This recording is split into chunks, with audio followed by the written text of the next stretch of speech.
दोस्तों, घर का कॉलम बनाते समय आप चाहे जितना मजबूत स्टील का उपयोग करिए या फिर ज़्यादा से ज़्यादा आप सीमेंट डाल दीजिए, बट आपके घर का कॉलम तब तक मजबूत नहीं होगा जब तक कॉलम को बनाते समय आप सही स्टेप को फॉलो नहीं करेंगे।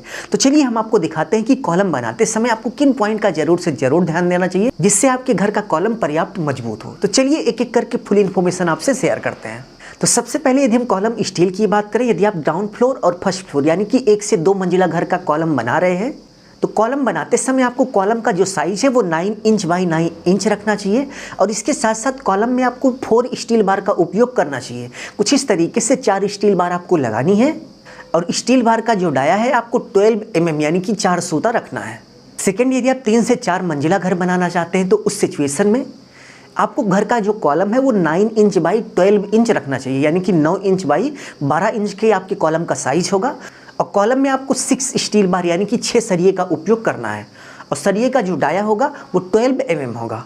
बहुत सारे लोग 16 mm यानी कि 16 mm की भी स्टील का उपयोग करते हैं 1 से 4 मंजिला घर बनाते समय। बट यदि आप नॉर्मल रेजिडेंशियल हाउस बनवा रहे हैं यानी कि आवासीय घर बनवा रहे हैं तो उस सिचुएशन में आप 12 mm की 6 स्टील बार का भी उपयोग करेंगे तो किसी भी तरह की दिक्कत आपको नहीं आएगी। थर्ड नंबर पॉइंट की बात करें, यदि आप गोल कॉलम बना रहे हैं, जैसे सामने का अच्छा लुक लाने के लिए बहुत सारे लोग गोल कॉलम बनवाते हैं, तो गोल कॉलम बनाते समय आपको इस बात का ध्यान रखना है कि कॉलम में मिनिमम 6 स्टील बार का उपयोग करना चाहिए। यदि आप गोल कॉलम में 6 स्टील बार का उपयोग नहीं करेंगे तो उस सिचुएशन में आप देखेंगे कि कॉलम में आपको जगह जगह क्रैकिंग देखने को मिल जाएगी। तो ये गलती आपको नहीं करनी है। आप यदि गोल कॉलम बना रहे हैं तो कॉलम में आपको 6 स्टील बार का उपयोग करना चाहिए और स्टील बार का जो डाया होगा वो 12 mm होगा। नेक्स्ट, यदि हम कॉलम में लगने वाली रिंग की बात करें तो आप देख सकते हैं कि कुछ इस तरीके से कॉलम में रिंग लगाया जाता है। तो एक रिंग से दूसरे रिंग के बीच की जो डिस्टेंस है आपको 6 इंच से लेकर 8 इंच के बीच रखना चाहिए, यानी कि अप्रॉक्स 15 सेंटीमीटर से लेकर 20 सेंटीमीटर के बीच एक रिंग से दूसरे रिंग के बीच की डिस्टेंस होनी चाहिए। और कॉलम में कुछ इस तरीके से जो रिंग लगती है, इस रिंग को बांधते समय एक बात का आपको ध्यान रखना है कि रिंग का जो एंड पॉइंट हो वो कुछ इस तरीके से बिल्कुल सीधा ना हो बल्कि कुछ इस तरीके से मुड़ा हो। आप देख सकते हैं कि जैसे जो इसका एंड पॉइंट है वो अंदर की तरफ एक हुक बना रहा है, तो इस तरीके से हुक बना होना चाहिए जिससे यहाँ पर जो स्टील आए वो इसी में फंस जाए और अगल बगल ना गिरे।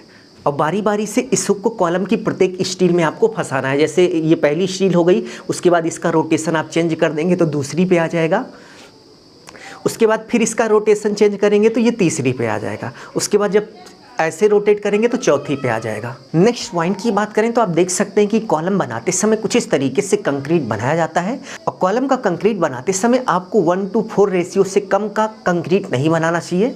बट यदि हम सबसे बेस्ट कंक्रीट की बात करें, यदि आप रेजिडेंशियल हाउस बना रहे हैं तो रेजिडेंशियल हाउस बनाने के लिए कॉलम में सबसे बेस्ट कंक्रीट जो है वो 1/2 3 यानी कि 1 बैग आपका सीमेंट होगा। 1 बैग सीमेंट में 1.5 यानी कि 1.5 बैग सैंड हो जाएगा और 3 बैग आपका एग्रीगेट होगा।